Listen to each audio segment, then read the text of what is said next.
Why does Donald Trump win? On the surface, it might seem simple charisma, controversy, or sheer audacity.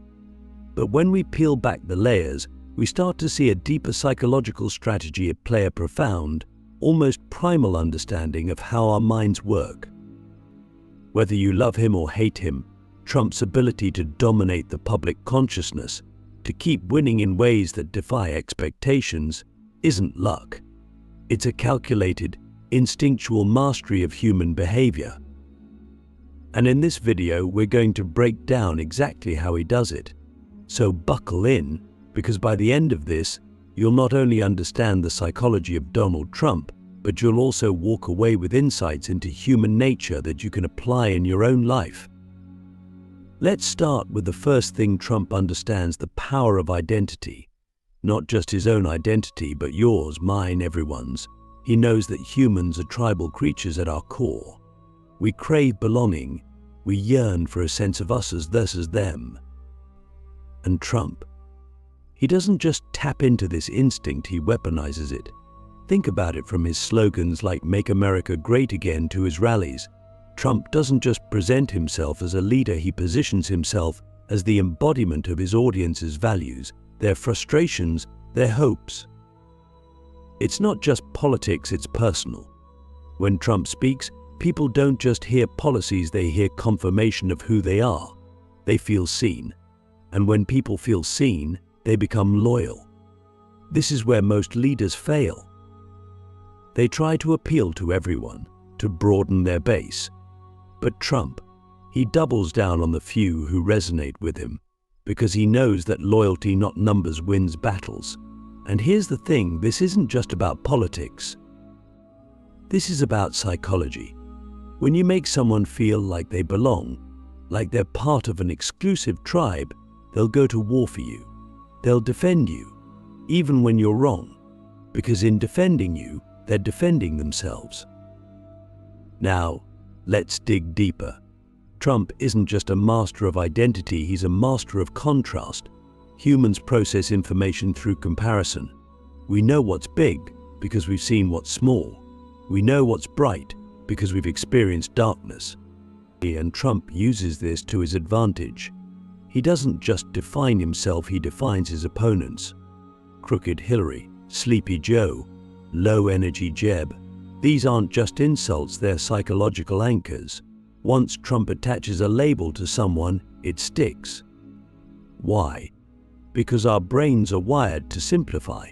We crave shortcuts to understand the world. And these nicknames, they're shortcuts.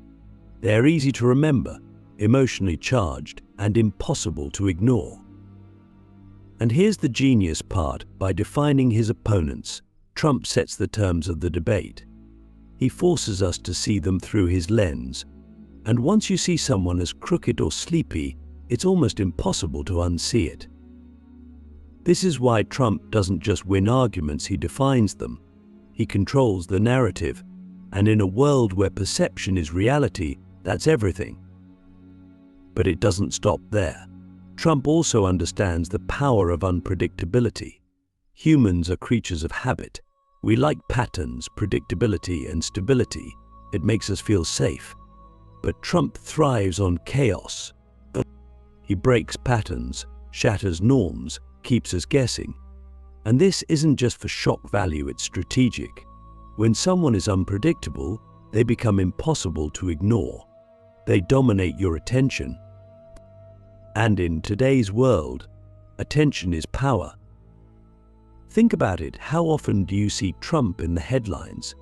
Even when he's not in office, even when he's not the topic at hand, he finds a way to insert himself into the conversation. And this isn't accidental. Trump knows that the human brain is wired to focus on what's different, what's unexpected. And by being unpredictable, he ensures that he's always top of mind. This is why his tweets, his speeches, his rallies, they're not just political events, they're psychological masterclasses. They grab your attention, hold it, and force you to engage. And in a world where attention spans are shrinking, that's a superpower. Now, here's where it gets really interesting. Trump doesn't just play the game, he rewrites the rules. Most people operate within the boundaries of what's acceptable, what's expected. They toe the line, afraid to step out of bounds. But Trump, he obliterates the line. He says what others won't, does what others can't. And while this infuriates some, it inspires others. Because deep down we all admire rule breakers. We envy their freedom, their audacity, their refusal to conform. And Trump taps into this envy. He positions himself as the ultimate disruptor, the outsider, the maverick. And in doing so, he becomes a symbol of rebellion, of freedom, of possibility. This is why his supporters don't just like him, they idolize him. Because he represents something bigger than himself. He represents the idea that you can break the rules and still win. But let's pause for a moment. Because it's not just about understanding Trump, it's about understanding yourself. What can you learn from his psychology? How can you apply these principles in your own life? First, embrace the power of identity. Know who you are, but more importantly, know who your audience is. Whether you're leading a company, building a brand, or simply trying to connect with others, make them feel seen. Make them feel like they belong. Second, master the art of contrast. Define yourself, but also define the competition. Give people a clear choice, a clear reason to choose you. Third, be unpredictable. Break patterns, challenge norms, keep people guessing. Because in a world where attention is currency, being different is your greatest asset. And finally, don't be afraid to rewrite the rules. Don't be afraid to be bold, to be audacious, to be unapologetically yourself. Because at the end of the day, the people who change the world aren't the ones who play it safe, they're the ones who take risks, who challenge the status quo, who dare to be different. So, why does Donald Trump win? Because he understands you better than you understand yourself. He knows your fears, your desires, your instincts, and he uses them to his advantage. But now, you have the tools to do the same, to understand the psychology behind his success, to see the world through a different lens, to take control of your own narrative. The question is, will you use them? There's another critical layer to why Donald Trump wins, and it's rooted in the psychology of perception. Trump understands that, for most people, what appears true is often more important than what is true. This isn't about lying or deception, although his critics might argue otherwise. It's about understanding that reality is filtered through perception. Humans don't process raw facts in isolation. Instead, we interpret them through stories, emotions, and biases. Trump doesn't just present information, he crafts a narrative around it. And here's the key, he makes the narrative simple, emotional, and relatable. Think back to the 2016 election. Trump's messaging wasn't filled with complex policy proposals or intellectual arguments. It was straightforward: build the wall, drain the swamp, America first. These weren't just slogans, they were psychological triggers. They painted a vivid picture in the minds of his audience. They evoked emotions: anger, hope, pride, fear. And here's the genius part: when people feel something deeply, they're far more likely to believe it. Trump's ability to simplify complex issues into emotionally charged narratives allows him to bypass the rational mind and connect directly with the emotional core of his audience. And once he's captured their emotions, he's captured their loyalty. But it goes deeper than that. Trump knows that repetition is the mother of persuasion. The human brain is wired to associate truth with familiarity. The more we hear something, the more likely we are to believe it. This is called the illusory truth effect, and Trump uses it masterfully. He repeats his messages over and over at rallies, in interviews, on social media, and because the messages are simple and emotional, they stick. They become part of the public consciousness. Even his critics, by constantly repeating his phrases to mock them, inadvertently reinforce his narrative. Think about it, how many times have you heard "Make America Great Again"? Whether you support Trump or oppose him, that phrase is embedded in your mind. And that's no accident. It's the power of repetition combined with emotional resonance. Now, let's shift gears for a moment and talk about conflict. Humans are drawn to conflict. It's in our DNA. We're wired to pay attention to threats, to drama, to the clash of opposing forces. And Trump, he thrives in conflict. In fact, he creates it. He knows that conflict draws attention, and attention is power. Whether it's attacking the media, sparring with political opponents, or igniting debates on social issues, Trump positions himself at the center of the storm. And here's the thing: when you're at the center of the storm, people can't look away. They may love you or hate you, but either way, you're the focus of their attention. But Trump doesn't just create conflict, he controls it. He understands the psychology of framing. When a conflict arises, he doesn't just react to it, he frames it in a way that benefits him. For example, when the media criticizes him, he doesn't just defend himself. He goes on the offensive, calling them fake news. This isn't just a rebuttal, it's a reframe. It shifts the narrative from "Is Trump wrong?" to "Can we trust the media?" And once the narrative shifts, Trump is back in control. This ability to frame conflicts on his terms is one of his greatest strengths. It allows him to turn challenges into opportunities, criticism into fuel. And in a world where perception is everything, that's a game changer. Let's talk about another concept: the power of certainty. Humans are drawn to certainty. We look for leaders who project confidence, who seem to have all the answers, even when the world is chaotic. Trump embodies this trait. He speaks with conviction, even when his claims are controversial or disputed. He doesn't hedge, he doesn't waver, he doesn't second guess. And while this frustrates his critics, it inspires confidence in his supporters.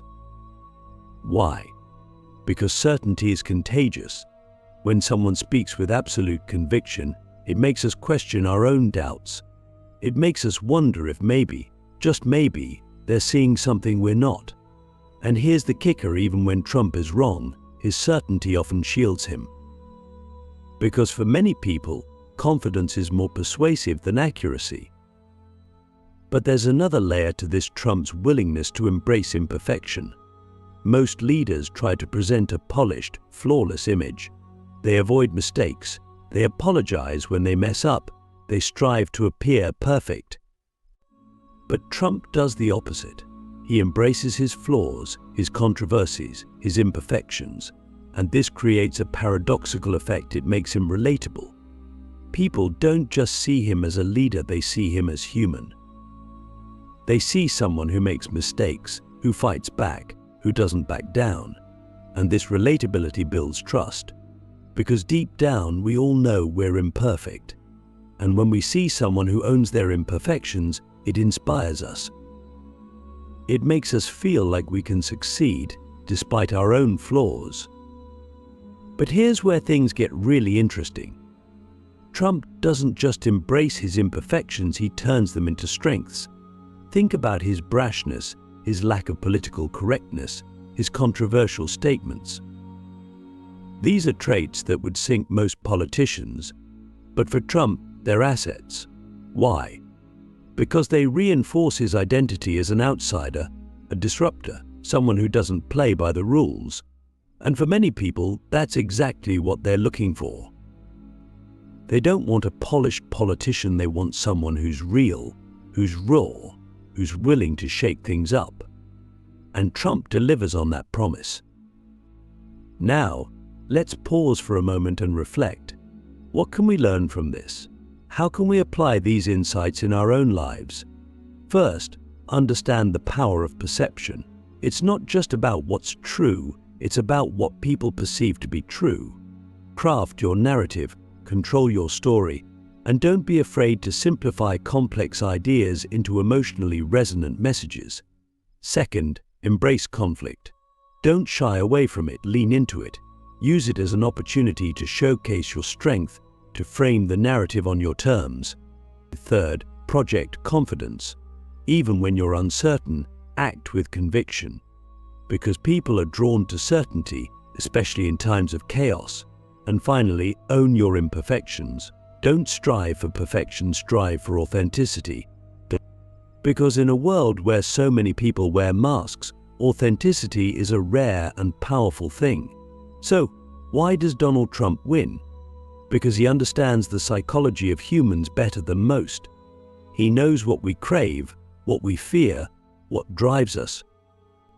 And he uses that knowledge to his advantage. But now, you have that knowledge too. The question is, how will you use it? To fully understand why Donald Trump wins, we have to explore one of the most overlooked but powerful psychological phenomena, the power of polarization. Polarization is often seen as divisive or destructive, and it can be. But Trump understands that in a competitive environment, polarization isn't just a byproduct, it's a strategy. Why? Because in any high-stakes game, whether it's politics, business, or even personal relationships, trying to appeal to everyone often means you appeal to no one. Trump doesn't try to be universally liked. Instead, he focuses on being intensely loved by a specific group of people, and in doing so, he creates a base that is not just supportive, but fiercely loyal. Here's the thing about polarization: it forces people to take a side.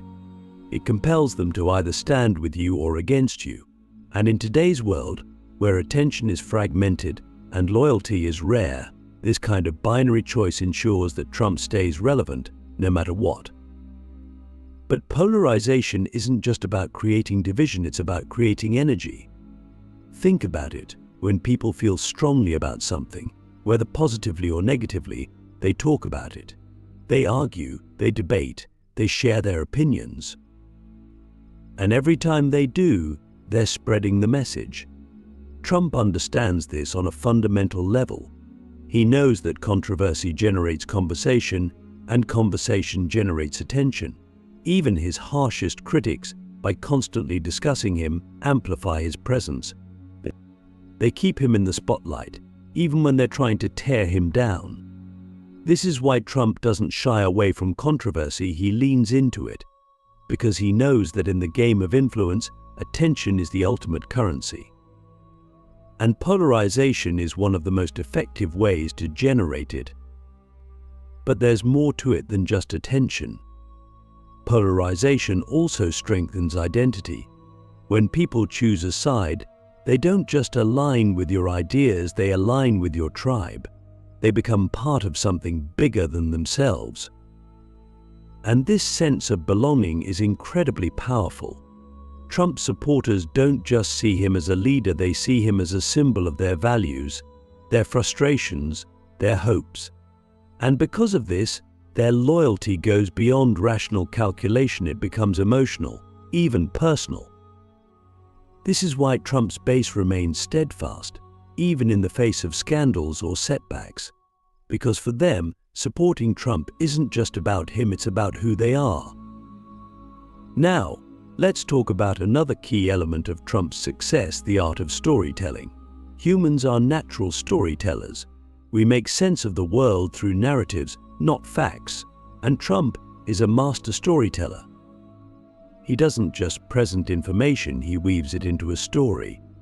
And not just any story, but one with clear heroes, villains, and stakes. Think about his campaign narratives: the forgotten American worker, the hero, the corrupt elites or media, the villains, and the fight to make America great again, the stakes. These aren't just political talking points, they're archetypal stories that resonate on a deep psychological level. They tap into universal themes of struggle, redemption, and triumph. And because of this, they're not just persuasive, they're unforgettable. But storytelling isn't just about the content, it's about the delivery. And this is where Trump's communication style comes into play. Critics often mock his speaking style, calling it simplistic or repetitive. But what they fail to realize is that this simplicity is intentional. Trump speaks in a way that is accessible, relatable, and memorable. He uses short sentences, simple words, and repetition to drive his points home. And this isn't just effective, it's strategic. Because when you're speaking to a broad audience, clarity is key. The more complex your message, the less likely it is to resonate. Trump's communication style ensures that his message isn't just heard, it's understood and remembered. There's another layer to this: Trump's ability to evoke emotion. Facts and logic might win debates, but emotion wins hearts and minds. And Trump knows how to make people feel. Whether it's anger at the establishment, pride in the country, or hope for the future, his speeches are designed to evoke strong emotional reactions. And this isn't just about manipulation, it's about connection. When people feel something, they remember it.